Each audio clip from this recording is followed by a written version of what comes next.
All right. We're here. It's the year of big ideas, our annual show.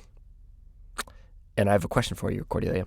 What did you want to be when you grew up, when you were a kid? Oh, man.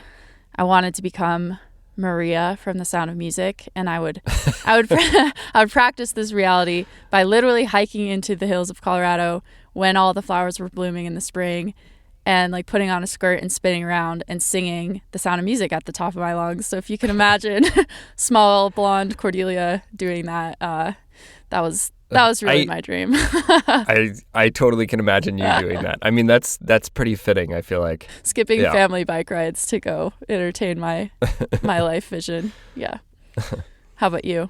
Oh, well, I think if probably it would have been like baseball player, but the reason I asked is I was thinking about this the other day is I as parents are wont to do, they sometimes like offload boxes of old things to you. They're like, oh, here, this is junk. You take it. And you're like, oh, great, landmine. and you open it up. And my mom gave me a box like that recently. And I was like, oh, I need to deal with this. And I opened it up and it was all this old writing from when I was a kid. And it was really interesting because I guess I wouldn't necessarily remember that. But like looking through it, it was like every year there were these books that I wrote that my teacher like bound for us, and there were like terrible poems from when I was a teenager that are never see the light of day. I burned those. No. And there's like clippings from newspapers from when I was a teenager and in my early 20s, and yeah, it was really sort of remarkable where I wouldn't really reflect back on it, but it being like, oh, that's what I wanted to be, but. It was kind of almost like the proof was in the pudding. Yeah, you're a storyteller from the start, or attracted to storytelling. Yeah. And it's funny because I still think that I ask myself that question. It's like, what do I want to be when I grow up? Like, I feel like I end up asking myself that every few years. And the answer each time I do it is to sort of like pause and reflect. And I come back to it and I'm just like, this is what I want to do. And it's funny because once you're in the deep end, the swimming is swimming, right? The pools have gotten bigger, the water's deeper, but it's like you jump in and you're like, cool, I know how to swim and I'm fine. Same it doesn't motion. matter how deep or how, same thing. I know how to do it once I'm there, but it's the jumping that's hard. Well, this is the year of big ideas, Cordelia, and you have a big idea this year. I do. Yeah, break it down for us. Well, I am launching a theater company in Boulder County, where I live. We actually launched it last year, and we've been doing shows for a couple of years. But 2023 is the year. This is fun and scary to say that I'm going to be stepping into directing that company full time. It's called Empathy Theater Project, and it's a nonprofit in Boulder. And the mission of the company is to develop original theater that strengthens connection in our divided country. And that was really, established because we're in this time when the political and cultural division is really tearing our democracy apart, it feels. And so as an artist and a storyteller, I believe in the power of that medium in story and song to help bring us back together as Americans. And that's like a real passion of mine. So with Empathy Theater Project, what we do is we write original plays and musicals and monologues that explore these questions of what it means to be an American during a time of divide. And we explore problems that are polarizing our country. And our hope is that through the art, through these songs and stories, we can start instilling compassion for each other and for people that we might even oppose, with the hope that we can facilitate cultural healing. So that's our big idea for the theater company and my idea kicking off in 2023. Wow. Clearly, this has been something you've been thinking about for a while. How did this all start? It has been something I've been thinking about for a while. I think it started for me. I mean, like you said, I think there are through lines that go all the way back to when I was a kid, singing in the hills. But But really, kind of the direction for the theater company started during the 2016 election. That was just a very distressing time for me, a formative time of life too, where I was figuring out what I wanted to do with my life and my skills. And just, it was the first time that I think as a young person, I really comprehended the rift in our country that had not been so visible to me before. And so I think as someone who pours all of my time and my talents and my skills into storytelling through spoken word and through song, it was like, how can I do something about this? How can I use what I have to help our country heal and like for our democracy to survive? And so that's when I really started thinking about it, was the 2016 election. That just felt like our country was being torn in half, and that's really, hasn't changed much since then. And then the vision for it has just developed over the years of like, forming a business, starting a nonprofit, writing shows, gathering community. And so we're at a point now where it's like, okay, this is feasibly a business that can employ people. Yeah. And I think I don't know how many listeners know this, but this is something you've been doing, at nights, sort of like taking vacation from the show to do. And like, it's like you've been doing this the entire time while you've been being an incredible producer and really driving the Diaries for the last few years. Tell us, what have you, what are some of the things you've done through the last few years before to get to this point, really? Because I think that's important, right? It's like, it's not just you've taken a lot of little tiny leaps, right? Not just one giant one. Right. Yeah, no, I think the biggest thing that I've done so far is I wrote my first musical, which is called Man Up, that sort of kicked off our first season of shows that explore gender and kind of like how divisive the topic of gender and gender fluidity has become. And so my first show was inspired by the 2017 Me Too movement, and it was a result of me wanting to understand the roots of gender violence in our country. And a lot of that stemmed in my research from a culture of masculinity that can often be really repressive to boys' emotions as they grow up. And so the show is about that. It's about a boy growing up and navigating that landscape of expectations of masculinity. And then around Man Up, we also had a community response to that. So we have a monologues project that's kind of like the shorts on the Dirtbag Diaries, except it's live. And so people submit their own stories, and we work with them to develop sort of a theatrical, dramatized version of their story that then they perform, and we write music to accompany those. And so we had one of those last summer. It was super powerful. We've had songwriting workshops, and that's kind of where we're at now. We've had a bunch of other smaller performances, but in 2023, we're kind of kicking off our second full season of programming. So that's exciting. That's awesome. And you've got another big project, your second musical. Tell us about that. What are you doing? How did that happen? Yeah. Well, the musical is actually inspired by a story that I reported for the Diaries, which was the Oak Flat Endangered Spaces episode last year. Which is a great show. Yeah. It was just like, it was so amazing to be a part of that story and to be able to research it. And just, so this is the climbing area and Apache ceremonial grounds in Arizona that's threatened by a copper mine right now. And I just spent a lot of time researching and reporting that story, and it was fascinating to me, just kind of both sides of this issue of, Native Americans that are trying to preserve their culture and their ceremonial grounds and are up against so much to do that. And then on the other side, you have these rural towns in America who are really struggling as industries shift and as technology plays a greater role in materials extraction, and their economies are struggling. And so how do we define like who American soil belongs to and what it's best used for? And I just found that to be such a fascinating issue that my entire second show is based off of that. It's inspired by Oak Flat. It's not going to be about Oak Flat. It's actually going to be based on Meskwaki traditions because I'm working closely with a Meskwaki collaborator, which has been really amazing. But it's going to be fictionalized and set somewhere in the Midwest rather than Arizona. But it's going to be all inspired by that story. So that's that's the show I'm working on now, and that's actually, it's inspired a whole season of other monologues and small performances. But the big work in our second season is going to be that show, which is right now titled "We Are Still Here," subject to change. But that's what it is for now.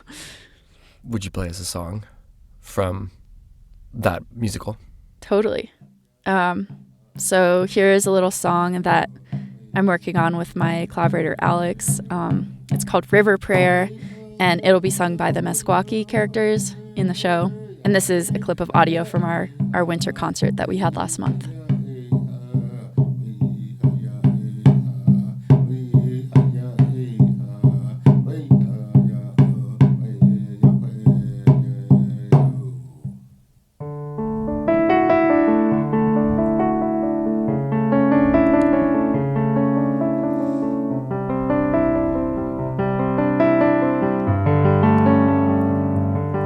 Great Spirit of the river, hear our prayer. Heal our minds, our souls, our bodies. You have always been there. Great Spirit of the river, hear our song. You are our blood, our life, our heartbeat.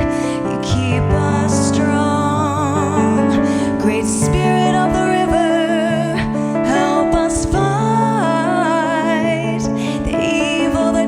at your banks and wants to suck you dry, but we must not let you die.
Oh, it's so cool to hear that.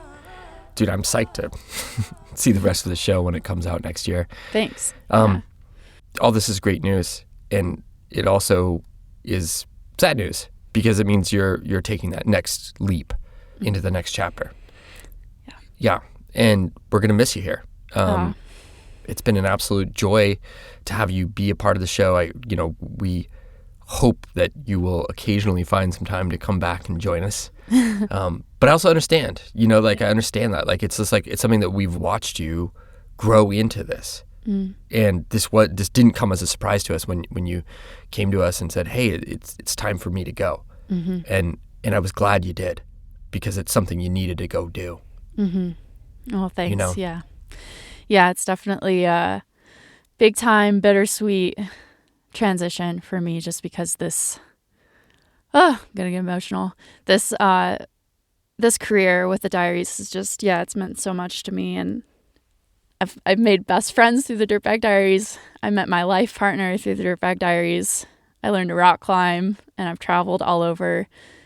And so I just want to say a huge thank you, to you guys at the Diaries and the team that you are.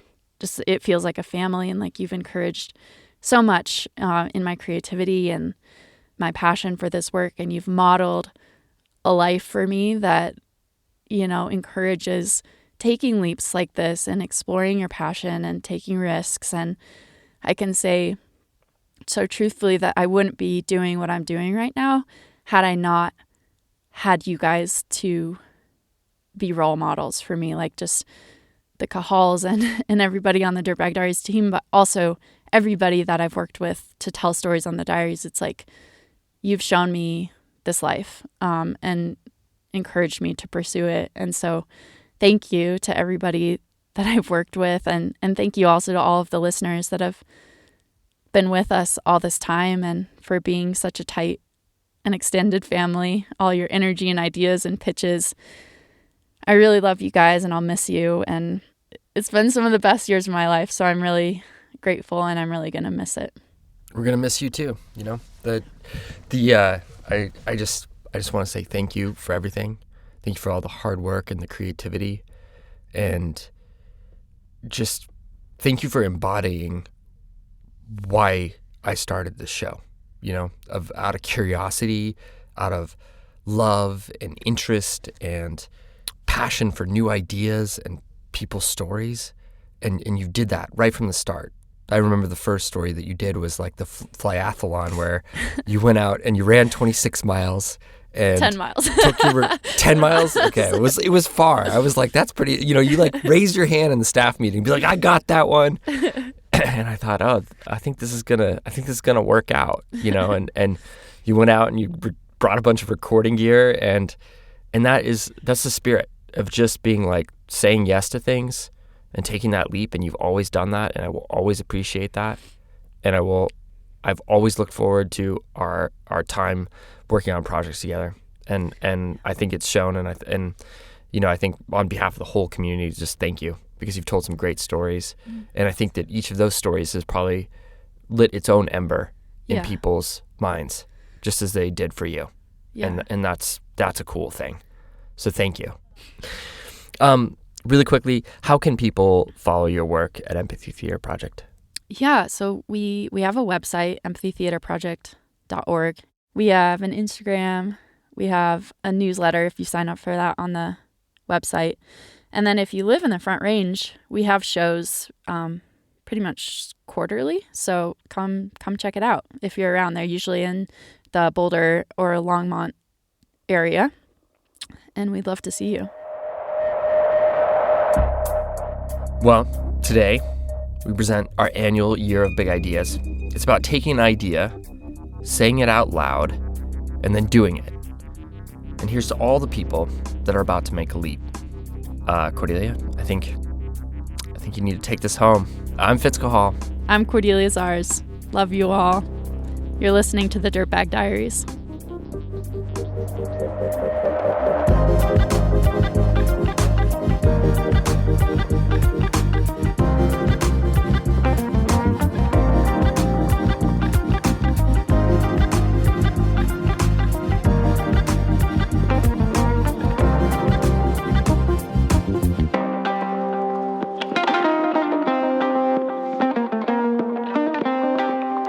More goals after the break. Stay with us. Hey everyone, it is that time of year. We need your shorts, your stories, because you power this show. We hear from so many of you that one day you're going to submit your short and send it to us at the Diaries. Guess what? That moment, it could be right now. So make it a New Year's goal, or use it as an excuse to take a break from Uncle Joe at the holidays. You make this community, your voice is valued. You can find all the information you need at our website, dirtbagdiaries.com. Click on the Write Us tab, where you can find instructions and the submission form. Pay attention to it. It helps the cause. Trust me. Link is in the show notes, so take a moment, click on it, consider it, and then get to work. You've got until January 19th to send us your short. Once again, it's dirtbagdiaries.com/write us. Thanks. Do you have a resolution to adventure outdoors more this year? Make it happen with Sierra Club Outings. Leaders in conservation-focused, active outdoor adventures, Sierra Club Outings hosts over 250 small group trips every year where you can backpack, kayak, raft, volunteer, and more. These trips fill up fast, so reserve your spot at sierraclub.org/outings and use the code DIRTBAG to get $100 off. With Sierra Club Outings, it's more than just a trip. It's an adventure with a cause. We'll put a link in the show notes. Check out all the incredible trips they have and make that resolution happen. My goals for this year, my first goal. So my primary goal here in 2023. My goals for this year include goal number 1. My goals for the new year are... So my goal for 2023. My goals in the new year are... My 3 biggest wishes for the new year are these. My goal for 2023... Oh God. are to finish graduate school and pass my national licensure exam. And once that's done, to get out of cell phone reception and into the mountains. Woohoo! To ride my bike more. I've gotten pretty lazy about driving everywhere in the last few years, and I'd like to make a habit of biking as much as I can in 2023. My second goal is to finish grad school. Finish line is in sight, and I've just got a couple more months until I can cross it. And I've gotten pretty overwhelmed by the heaviness of the world recently, and so my final and most important goal is to make time for joy every single day. To do the Durango to Moab mountain bike ride with a group of awesome ladies. I think there's going to be 12 of us total in the fall, and I'm a little bit intimidated. A lot intimidated. And just knowing that that will take a bunch of training rides, both my mountain bike and road bike, and getting prepped in the spring and summer for it. So looking forward to both the training and the time spent with friends. To spend more time out of the city doing things that I enjoy with my friends. I recently moved here to Seattle, and moving here, I really wanted to explore the North Cascades, get out in the mountains, and just go do things around the city. But I've been so busy with school and work and things that I haven't done it yet. And I'm really stoked to finally make that happen this year. I've made a list of peaks that I want to bag to kind of encourage me to get out there and start doing it. And then I'm already making plans with my friends to get out and start on that list. So it's looking promising, and this seems to be the year that I'll be able to actually get out and do those things. So excited for that. Looking back at 2022, while we had some great adventures as a family in the outdoors, I also realized that we didn't quite camp as much as I would like to or would have liked to. So my goal for 2023 is to camp once a month with my family. And whether that's in the trailer or in the tent or sleeping out under the stars, whatever it is. And I think in part, I definitely associate camping with doing a lot of the fun things that we like to do. And I hope that we can get into some rad places.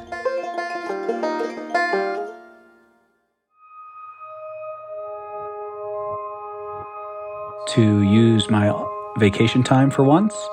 To see the world from a different perspective and go skydiving. Second goal would be to spend a lot of that vacation time surfing and in the ocean. Add more time to my day by committing to waking up at 5 a.m. And then the third would be to find a new furry friend, as we said goodbye to our beloved dog last year. So we're looking to find a new one to join us. I have so many books I have not read, so my goal is to read at least 15 books the new year.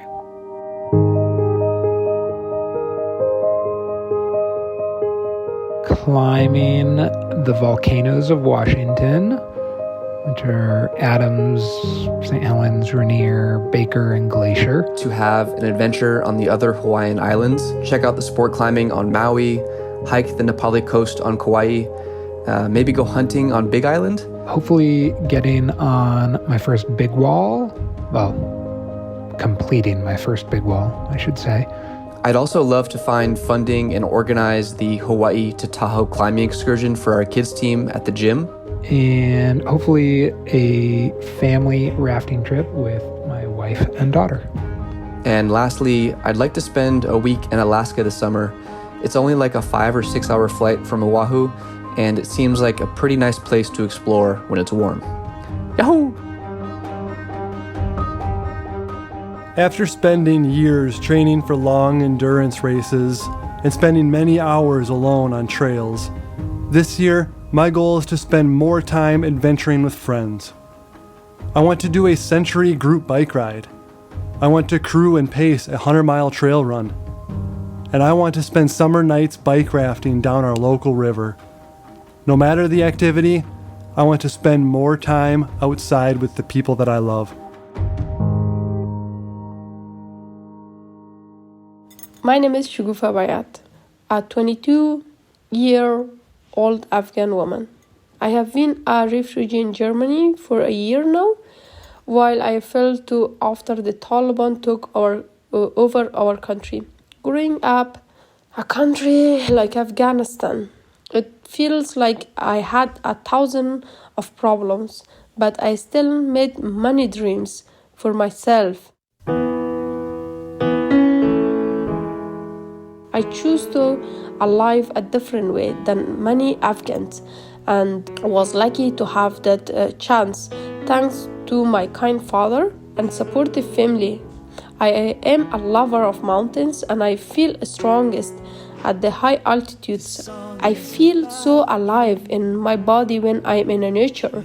Now with a broken heart and huge distance between my life and my homeland, my dreams are different for 2023. I dream again to alive and live with motivation and purpose. First, I want to go back to Nepal again and raise the flag of my homeland with the help of Danica, my kind mother and my first instructor of climbing.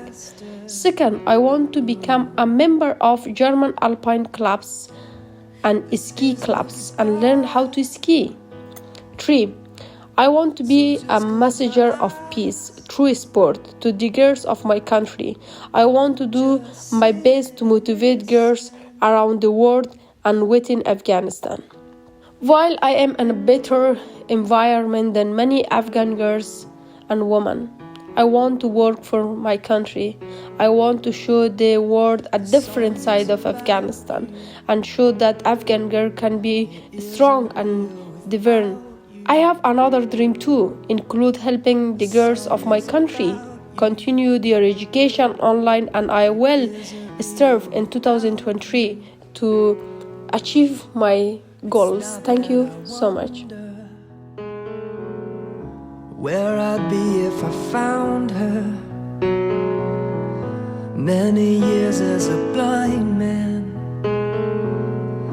but I'm scared of the time when she said,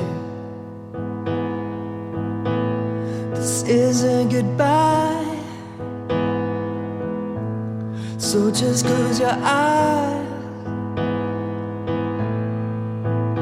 just sit and listen. I'm clicking register now. Let's see. Sunflower Marathon. Check. Jesus, what am I doing to myself? Oh man, need a little organization in my life. So this year, I'll do a marathon, which is, I've done it before, but sometimes sometimes I just need to organize your world a little bit around something like a race. So that's what I'm doing this year. As always, my goal is to be outside, to do incredible work, to get my boys out in this world and build empathy. Yeah. And to get my ass kicked by the Sunflower Marathon.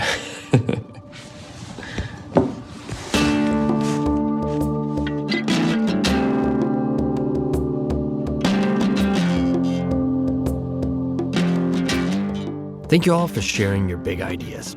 Music today by Cordelia Zars with Aria Summer Wallace on lead vocals, Alex Walker Jr., Bradley Carter, Kai Engel, Ken Christensen, and Brennan O'Connell. The tracks are courtesy of the artist or Free Music Archive.